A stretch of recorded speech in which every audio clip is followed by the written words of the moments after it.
Governor Paterson today called this a winter of reckoning for New York. Governor David Paterson is pledging to clean up the corruption in Albany and put New Yorkers back to work. Renew the state's manufacturing sector. From the beginning, David Paterson's life challenged expectations. As a child, he was denied a seat in a New York City classroom because he was visually impaired. His mother refused to accept it, and her determination changed everything.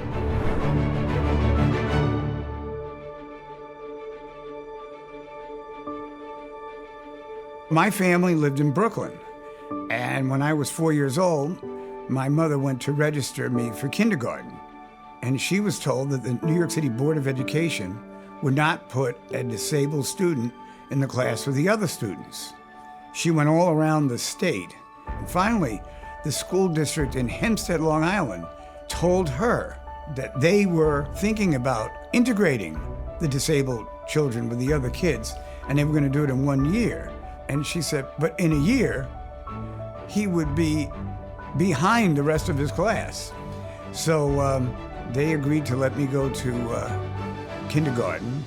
They really found ways to make the education experience easier for me. Her refusal to let a closed door define her son opened the first of many paths David Paterson would eventually create for others. I, David A. Paterson, His rise do was solemnly historic. swear. He became the first black governor of New York and the first legally blind governor in American history. Extraordinary achievements he never sought, but fully embodied. Long before reaching the governorship, he built a reputation as a community advocate and state senator fighting for those who couldn't fight for themselves. I tried to fight against injustice, against discrimination, sometimes just against bad policy. Maybe you can't change all the rules, but you tried. And sooner or later, something's going to come up that you can change. And that experience will inform you of how to handle a similar situation the next time. When he became governor in 2008, at the height of the global financial crisis, New York faced one of the most daunting fiscal moments in its history.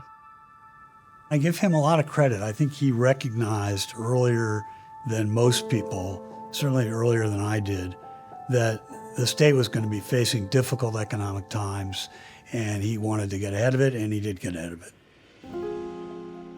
He took politically difficult but necessary steps to stabilize state finances, protect vulnerable communities, and guide New York through unprecedented uncertainty.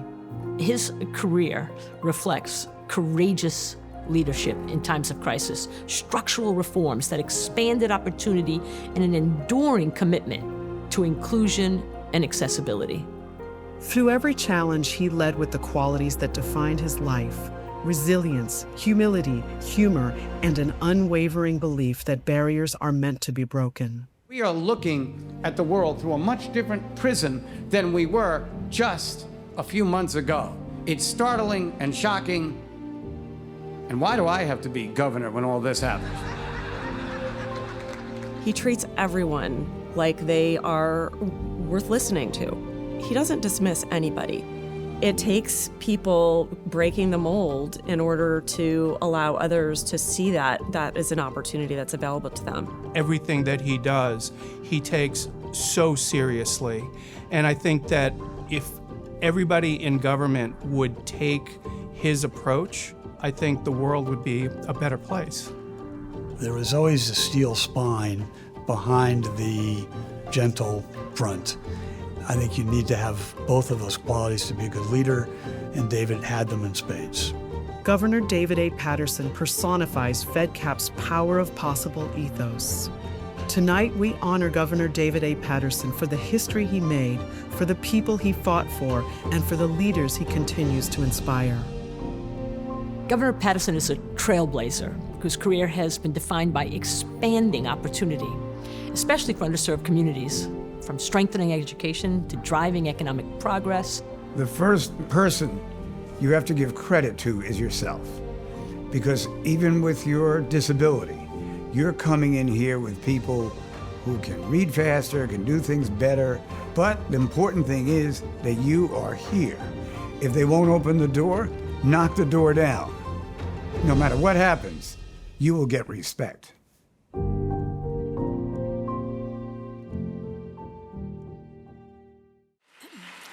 It's my honor to introduce an extraordinary leader whose career reflects the very values we celebrate here tonight. John Castimatidis is an entrepreneur, a civic leader, a philanthropist whose impact reaches across business, media, community life. John Castimatidis has built a remarkable legacy as a self-made businessman, employing tens of thousands of people and giving generously to causes that strengthen the city, uplift those most in need. His dedication to strengthening communities, expanding opportunity, make him a powerful ally to the Fedcap mission. Please join me in welcoming our friend, John Castimatidis.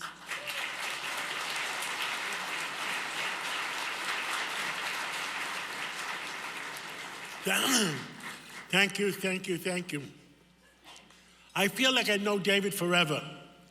Where I grew up in the Upper West Side, David went to Columbia University.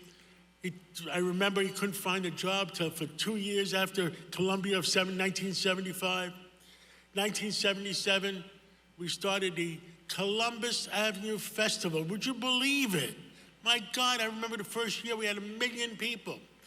But we continued to work together, always. And, he became a state senator. In the 1990s, I helped run the campaign of President Bill Clinton, and he was very much involved with that. We went on to John Kerry.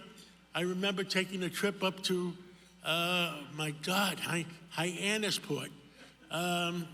And then we went from Hyannisport, we went to Nantucket, to John Kerry's home there. We've been on a lot of adventures. And the latest adventure, WABC Radio, we're together for 3 or 4 days a week. We're in the studio. We have common sense Democrats. We have common sense Republicans. And you know what we stand for? Common sense. And that's, in the old days, when I remember Newt Gingrich and Bill Clinton didn't really necessarily like each other. But they worked together for America. And that's what we got to do, work together. They sat together, and would you believe, together, they brought the deficit down from $5.5 trillion down to $5 trillion. I don't want to tell you where we are.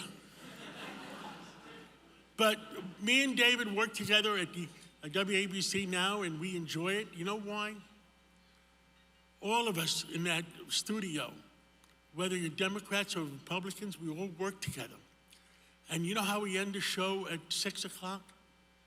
Truth, justice, and the American way. The one thing I found out about David Paterson, honesty and integrity. When I ran for mayor in 2013, he was by my side. And you know what we talked about? Kids and education. And we promoted the fact that there should be more vocational schools and teach kids how to make things. Because you can't force people to go to college and go into debt for $100,000, $200,000.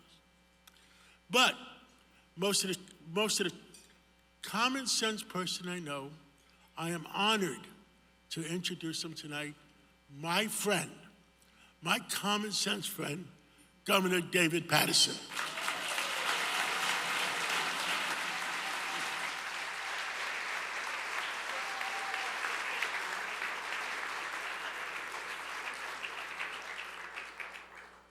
Thank you all for honoring me this evening here at this very prestigious place, right here at the Plaza. And let's hear it for the Plaza, you know.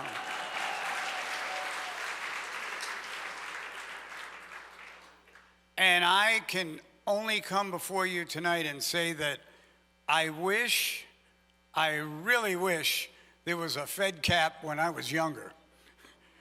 The reality is that even when I went to public school, I seemed to be denied the privileges that some of the other kids had there. When I went to college, I had some of the same problems. Finally, I got a job at Municipal Credit Union, and this was the credit union for the city employees, and they were being subpoenaed by the state banking department and were ordered to turn all their records over to the department. So they asked all the employees would they work round the clock, except for me, who I think they thought didn't know what round the clock meant. And they went ahead and filed this document. And it was the first time that I really thought about my mother and the position she was in, just having a son and basically being denied the services that he should have gotten. And so what I did was I wrote a memorandum to the president of Municipal Credit Union that if he didn't let me work the next week, I was going to New York State Human Rights Commission, and I don't think he'll like the result of it. Finally, they let me come back to work. And throughout my career, it has been a struggle just to try to prove worthiness and capacity as opposed to what has happened to so many people. Think of all of the individuals who have ability, who have competence, who have intellectual capacity, like Louisa, who were denied the opportunity to express what they actually had in favor of denying them the privilege. And this great organization, what was your name again? The person who clapped, he was the only one. I wanted to know. But it was really an honor and a privilege to be elected to the state senate in 1985 and to start organizing different types of groups, such as this group, to help people who had the capacity but didn't get the opportunity. I think that this is why we're all here tonight. We wish to fulfill the dreams of our ancestors, both the living and the dead, from all different parts of the country, men and women, who struggled unremittingly and courageously to build a national movement that would try to achieve economic, political, and social justice for all Americans that have the ability to produce but don't get the opportunity. And as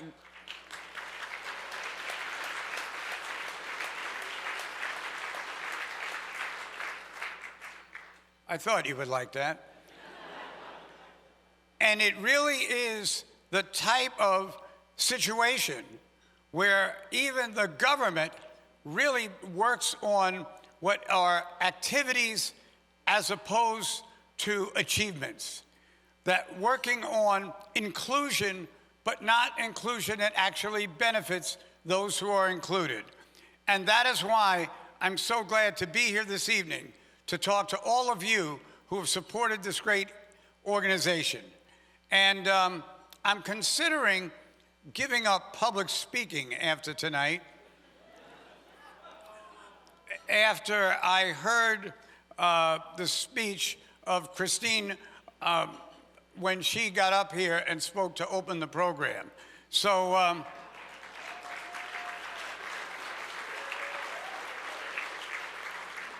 if you never see me again, you can blame Christine. But in all honesty, everybody made an opportunity to be here tonight, made an opportunity to support Fedcap. I've become familiar with Fedcap really only in the last couple of years, so I'd like to be included whenever there's a mission that's to be fought for. And I promise to give my absolute best. Whenever situations confront us, we have to pull back within ourselves and fight to succeed. And I am so happy to tell all of you that you have succeeded and the rest of us are real proud of it. There are so many people that I think will benefit from the work that you're doing, that you'll really be proud that you've done it. So in honor of everyone here at Fedcap, those are our goals. Those are our principles, and I pray that we'll never stray from them. Never let there be an occasion where we look down and feel that we could have done more. And in that regard, I thank you for honoring me this evening and hope that all of you continue with everyone here involved to make the great achievements that have resolved us to move forward. Thank you very much.